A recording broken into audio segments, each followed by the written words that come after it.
Hola, bienvenido al tema Sistema Circulatorio. En este tema definiremos el concepto de sistema circulatorio y enlistaremos sus componentes. Por otro lado, hablaremos específicamente de la histología del corazón.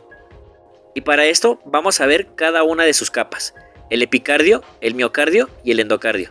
Además, hablaremos del pericardio. Por otro lado, veremos la histología de las válvulas cardíacas y del esqueleto fibroso del corazón. Finalmente, revisaremos todo lo relacionado al sistema de conducción cardíaco. Analizaremos su definición, sus componentes y sus funciones, incluyendo algunos datos morfológicos importantes. Y para acabar, analizaremos un poco los mecanismos de regulación del corazón. Espero que disfrutes muchísimo este tema y bienvenido.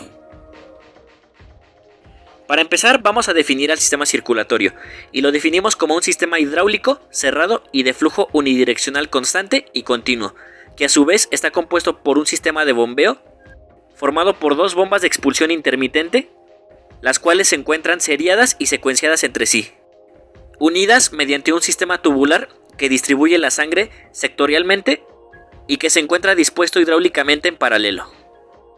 En ese sentido, la principal función del sistema cardiovascular o sistema circulatorio es asegurar la adecuada perfusión tisular, es decir, que la sangre llegue de manera eficiente a cada tejido.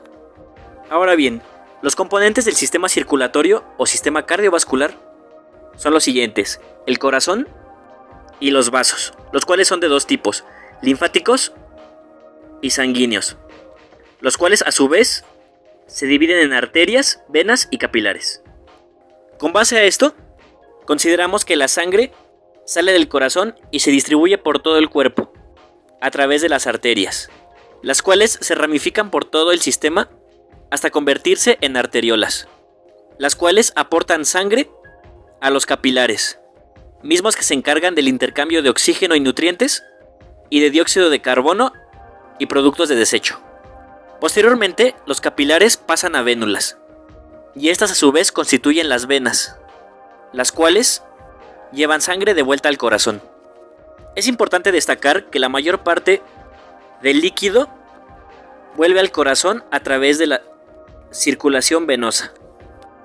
El resto pasa a la circulación linfática, la cual inicia con los capilares linfáticos, que a su vez terminan constituyendo los vasos linfáticos, los cuales terminan drenando en puntos específicos de la circulación venosa. Ahora bien, existen dos circuitos por los cuales se distribuye la sangre a todo el organismo. Por un lado, la circulación menor o circulación pulmonar, la cual inicia en el ventrículo derecho y termina en el atrio izquierdo, y consiste en transportar sangre desde el corazón hacia los pulmones y desde los pulmones hacia el corazón. Por otro lado, se encuentra la circulación mayor o sistémica, la cual inicia en el ventrículo izquierdo y termina en el atrio derecho, y que se encarga de distribuir sangre desde el corazón al organismo y desde el organismo hacia el corazón. Ambas circulaciones se encuentran conectadas y comienzan en el ventrículo derecho, donde la sangre pasa a través de la válvula pulmonar a las arterias pulmonares. Una vez que la sangre ha pasado por los capilares pulmonares, es transportada al corazón a través de las venas pulmonares, llegando al atrio izquierdo. Esta sangre pasa al ventrículo izquierdo a través de la válvula mitral o bicúspide. Entonces, la sangre del ventrículo izquierdo pasa hacia la aorta a través de la válvula aórtica, y la aorta, a través de sus diferentes ramificaciones, distribuye la sangre a todo el organismo. Finalmente, la sangre llega del organismo a través de las venas cavas superior e inferior, que desembocan en el atrio derecho. Entonces, esta sangre pasa al ventrículo derecho a través de la válvula tricúspide, y de esta manera se ha completado el recorrido del circuito. Con base a esto tenemos que definir que las arterias son los vasos sanguíneos que transportan sangre a una presión relativamente elevada desde el corazón hacia los tejidos periféricos, independientemente de la saturación de oxígeno que tenga la sangre. Y por otro lado, las venas son los vasos sanguíneos que devuelven la sangre hacia el corazón desde la circulación periférica. Esto independientemente de la saturación de oxígeno que tenga la sangre. El tema de vasos sanguíneos lo revisaremos posteriormente. Excelente, ahora vamos a enfocarnos en el corazón. Y vamos a establecer un breve contexto anatómico, embriológico y fisiológico. Para empezar, lo consideramos como el principal órgano del sistema circulatorio, el cual consiste en un órgano muscular hueco, de aproximadamente 11 por 6 por 4 centímetros de dimensiones, aproximadamente el tamaño de un puño cerrado, un peso de 250 a 350 gramos, con forma de pirámide invertida y con una orientación inferior, izquierda y anterior. El corazón se localiza en la cavidad torácica, específicamente en el mediastino inferior, ocupando el mediastino medio, en donde se encuentra rodeado por un saco fibroso resistente denominado pericardio, el cual además contiene los segmentos iniciales y finales de los grandes vasos que emergen o entran en el corazón. El sistema vascular del corazón consiste en las arterias coronarias, las cuales son ramificaciones de la aorta ascendente y se encargan de irrigar al corazón. Y por otro lado, el drenaje venoso está a cargo de las venas coronarias, las cuales desembocan en el seno coronario, que a su vez drena en el atrio derecho. Finalmente, el corazón recibe dos inervaciones, una simpática a partir de los ganglios cervicales y una parasimpática a partir del nervio vago. La embriología del corazón es muy interesante, pero también muy compleja. Lo único que diremos en este momento es que el desarrollo del corazón inicia a partir del día 18 después de la fecundación y que propiamente deriva del mesodermo. Finalmente, podemos decir que el corazón tiene tres funciones principales. Por un lado, bombear sangre a todo el organismo a través de las dos circulaciones que hemos mencionado. También tiene una función endocrina, a través de la secreción de péptido natriurético atrial y de péptido natriurético cerebral. Por un lado, el péptido natriurético atrial es una hormona polipeptídica secretada por las células musculares de los atrios que se encuentran especializadas en esta función. Su función principal va a ser la disminución de la tensión arterial a través de diversos mecanismos, como el aumento de la excreción de agua y sodio, la inhibición de la secreción de renina, hormona antidiurética y aldosterona, y también a través del aumento de la vasodilatación. Por otro lado, el péptido natriurético cerebral o péptido natriurético tipo B es una hormona polipeptídica secretada por miocardiocitos ventriculares especializados. Su función también constituye la disminución de la tensión arterial. Una última función del corazón es la monitorización de la tensión arterial, en este caso a través de receptores de volumen o receptores de baja presión, los cuales están estrechamente comunicados con el sistema nervioso central. Muy bien, ¿cuáles son los componentes principales del corazón que vamos a analizar en este momento? Aquí te los enlisto y vamos a empezar hablando de la pared del corazón, junto al pericardio. La pared del corazón se encuentra constituida por tres capas.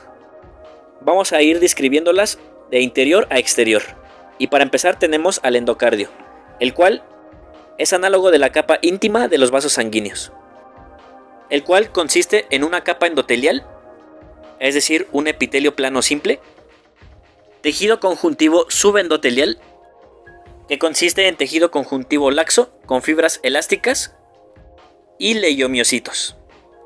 La capa más profunda del endocardio es la capa subendocárdica, la cual consiste en tejido conjuntivo denso con vasos, nervios y fibras del sistema de conducción que veremos más adelante. Ahora bien, tenemos entonces al miocardio, la capa más grande y más importante del corazón. Dado que ya vimos el tema de tejido muscular enfocado al músculo cardíaco, en este momento solo diremos que el músculo de los atrios es más delgado que el de los ventrículos. Esto debido a la diferencia de presiones que requieren los atrios y los ventrículos para ejercer su función. bombear la sangre. El otro punto que tenemos que destacar son los músculos papilares, los cuales son proyecciones musculares en forma que se encuentran relacionados a las paredes ventriculares. Como detalle histológico, el tejido conjuntivo que se relaciona al miocardio es de tipo laxo y contiene vasos, nervios y fibras del sistema de conducción. Finalmente tenemos al epicardio, también llamado capa visceral del pericardio seroso. Esta capa del corazón está formada por un mesotelio, es decir, un tejido epitelial plano simple. El tejido conjuntivo relacionado al epicardio consiste en tejido conjuntivo laxo, con tejido adiposo, vasos, nervios, ganglios y particularmente arterias y venas coronarias. Como detalle adicional, tenemos que el epicardio se refleja a la altura de los grandes vasos relacionados al corazón, para entonces formar la capa parietal del pericardio seroso. Entre ambas capas, la capa parietal y visceral del pericardio seroso, se encuentra la cavidad pericárdica, la cual contiene de 15 a 50 mililitros de líquido pericárdico, el cual tiene la función de lubricar la superficie del corazón y disminuir la fricción que existe en relación a los movimientos de contracción. Finalmente, en relación al pericardio, tenemos al pericardio fibroso, el cual está constituido por tejido conjuntivo, de tipo denso y regular. Hablemos de válvulas cardíacas. Las válvulas cardíacas son estructuras anatómicas del corazón que impiden el reflujo de la sangre y posibilitan el flujo unidireccional de la misma. Se clasifican de la siguiente manera. Tenemos a las válvulas atrioventriculares y a las válvulas semilunares. Respecto a las válvulas atrioventriculares, tenemos a la válvula tricúspide, la cual impide que la sangre retorne del ventrículo derecho al atrio derecho. Y por otro lado tenemos a la válvula mitral o válvula bicúspide, la cual impide que la sangre retorne del ventrículo izquierdo al atrio izquierdo. Por otro lado tenemos a las válvulas semilunares o sigmoideas. Son dos: la válvula aórtica, que impide que la sangre retorne de la aorta al ventrículo izquierdo, y por otro lado tenemos a la válvula pulmonar, la cual impide que la sangre retorne del tronco de la pulmonar al ventrículo derecho. Finalmente, es importante mencionar que la estructura de cada una de las válvulas es diferente con respecto a las otras. E histológicamente hablando, podemos empezar diciendo que las valvas que componen a cada una de las válvulas son avasculares. Entonces surge una pregunta: ¿cómo se nutren las células de las valvas? Pues resulta que las superficies valvulares, además de ser delgadas, se encuentran expuestas a la sangre. Esas dos condiciones permiten la difusión de sustancias nutritivas y de oxígeno, además del intercambio por dióxido de carbono y productos de desecho. Por otro lado, tenemos que mencionar a las células intersticiales, las cuales son particularmente importantes para mantener la integridad morfológica y funcional de las valvas. Ahora bien, cada valva posee tres capas: la fibrosa, la esponjosa y la ventricular, si estamos hablando de la válvula aórtica o pulmonar, o atrial si estamos hablando de la válvula tricúspide o mitral. A continuación veremos en qué consiste cada capa, tomando como ejemplo este esquema de la válvula aórtica. Muy bien, la capa fibrosa está constituida principalmente por tejido conjuntivo denso, con colágeno sobre todo de tipo 1, aunque también de tipo 3. Esta capa, en relación a las cavidades cardíacas, posee una cubierta de endotelio. Y finalmente, la principal función de la capa fibrosa es proporcionar rigidez a las valvas. Esta capa, en las válvulas atrioventriculares, se proyecta hacia el ventrículo en forma de cuerdas tendinosas, las cuales consisten en proyecciones cilíndricas de tejido conjuntivo recubiertas de endotelio. Estas cuerdas tendinosas se proyectan desde las válvulas tricúspide y mitral hacia las proyecciones cónicas y musculares de las paredes de los ventrículos, es decir, los músculos papilares. La principal función de las cuerdas tendinosas es fijar a las válvulas atrioventriculares y evitar su colapso. Muy bien, ahora tenemos a la capa esponjosa. Y básicamente esta capa medial consiste en tejido conjuntivo laxo con fibras de colágeno y fibras elásticas. Esta capa se caracteriza por tener una gran cantidad de sustancia fundamental en forma de proteoglucanos y glucosaminoglucanos. De ahí que su principal función sea servir como amortiguador para la valva, al reducir las vibraciones que se producen como parte de su cierre. Además de esto, le confieren flexibilidad a cada una de las valvas. Y una función más es contribuir a evitar el reflujo de la sangre. La última capa es la capa ventricular o atrial, dependiendo de qué válvula estemos hablando. Esta capa básicamente consiste en un endotelio y en tejido conjuntivo denso, regular, con colágeno y fibras elásticas. La principal función de esta capa va a ser permitir el movimiento de las valvas, favoreciendo su extensión o retroceso. Particularmente hablando de las válvulas atrioventriculares, estas contienen cardiomiocitos atriales y leiomiocitos, los cuales van a regular la consistencia de la valva durante la contracción. Hablemos ahora del esqueleto fibroso del corazón, el cual básicamente es una estructura del corazón compuesta por tejido conjuntivo y que cumple diversas funciones. Para empezar, funciona como un marco estructural, lo cual contribuye a la forma del corazón, además de su estabilidad mecánica. Constituye un sistema de anclaje para el miocardio, de tal manera que sirve como punto de apoyo para la contracción muscular. A su vez, permite el anclaje de las válvulas cardíacas, además de darle forma y estabilidad mecánica. Por otro lado, funciona como un aislante eléctrico, lo cual es particularmente importante a la hora de conducir impulsos eléctricos a través del corazón, como parte de los mecanismos normales de contracción cardíaca, impidiendo de esta manera la fuga de este impulso eléctrico. Y finalmente, contribuye al direccionamiento de los impulsos eléctricos como parte de la estimulación para la contracción cardíaca, lo cual cobra especial relevancia si consideramos que el flujo de este impulso debe de ser en una dirección específica. Los componentes de este esqueleto fibroso del corazón son los siguientes: 4 anillos fibrosos formados de tejido conjuntivo denso y regular, los cuales sirven para la inserción de las valvas de cada una de las válvulas cardíacas. También se compone de 2 trígonos fibrosos, los cuales conectan los anillos fibrosos. Y finalmente, tenemos a la porción membranosa de los tabiques interatrial e interventricular. Particularmente, la porción membranosa del tabique interventricular carece de músculo cardíaco y a su vez está formado por tejido conjuntivo denso y regular con un segmento corto del haz atrioventricular o haz de His, el cual veremos más adelante. Excelente, chicos, ya casi terminamos. Vamos a ver el penúltimo tema, y es el sistema de conducción cardíaco. Vamos a definir al sistema de conducción cardíaco como un sistema excitatorio y conductor que posee el corazón y que comprende un conjunto de miocardiocitos especializados que inician y transmiten la actividad eléctrica del corazón para la contracción coordinada de los miocardiocitos y por ende de ventrículos y atrios. Este sistema está conformado por los siguientes elementos.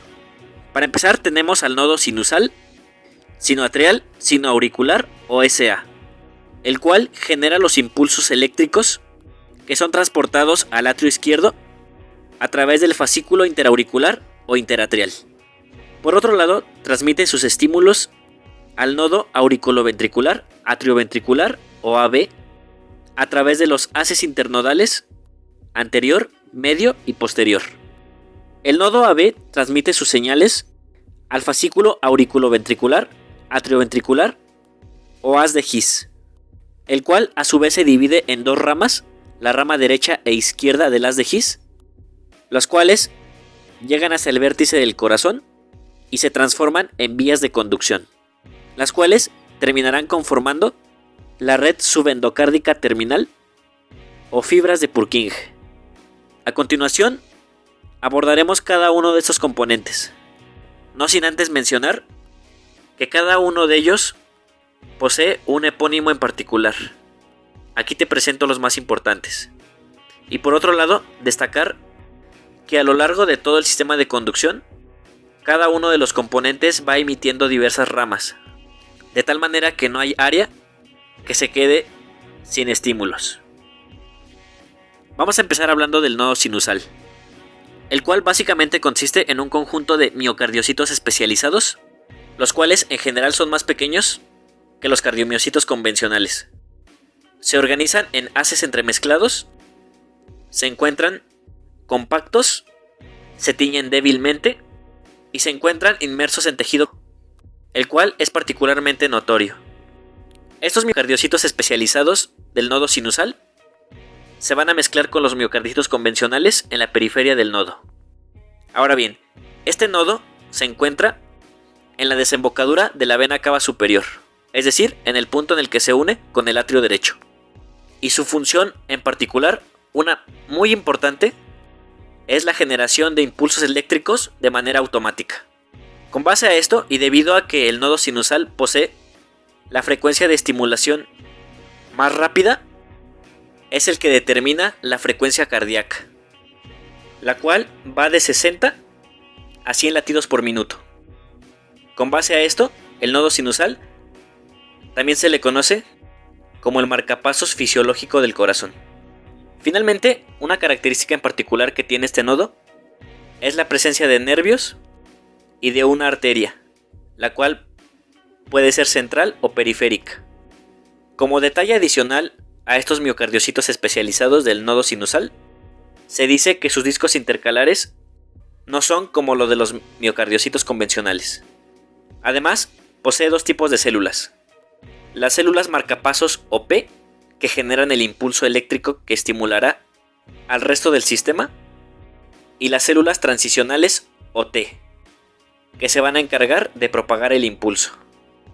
En el esquema que aquí te presento, podemos contrastar las características morfológicas del nodo con el resto del miocardio. Esto te servirá como punto de apoyo, debido a que otros componentes del sistema de conducción son similares. Respecto al nodo atrioventricular, este se encuentra constituido por miocardiocitos especializados muy similares a los miocardiocitos especializados del nodo sinusal. Se encuentra ubicado en la base del septo interatrial, contiene nervios y arterias, y su principal función va a ser retrasar el impulso cardíaco, lo cual tiene diversas implicaciones fisiológicas. Se dice que tiene dos porciones, una compacta, con miocardiocitos especializados similares a los del nodo sinusal, y una porción de células transicionales, la cual contiene una mayor cantidad de tejido conjuntivo y contacta con el miocardio convencional. Ahora vamos a ver al haz de His, y este básicamente se encuentra constituido por un conjunto de miocardiocitos especializados muy similares a los del nodo atrioventricular. Sin embargo, aquí se encuentran organizados en haces paralelos. El haz de His se encuentra ubicado desde la base del septo interatrial hasta el septo interventricular, en su porción inicial. Se encuentra rodeado por tejido conjuntivo, posee arterias y venas, y finalmente se divide en dos ramas, una derecha y otra izquierda. Muy bien, respecto a las ramas del haz de His, ambas están compuestas por miocardiocitos modificados, rodeados de tejido conjuntivo. Estas ramas se caracterizan por estar ubicadas en la capa subendocárdica. Y bien, la rama derecha se encuentra ubicada en el miocardio interventricular con proyección hacia el ventrículo derecho, para lo cual pasa a través de la trabécula septomarginal, la cual es una banda de miocardio que va del tabique interventricular hacia el músculo papilar anterior. Finalmente tenemos a la rama izquierda, la cual se divide en 3 fascículos y además desciende por el tabique interventricular hasta el ápex o vértice del corazón.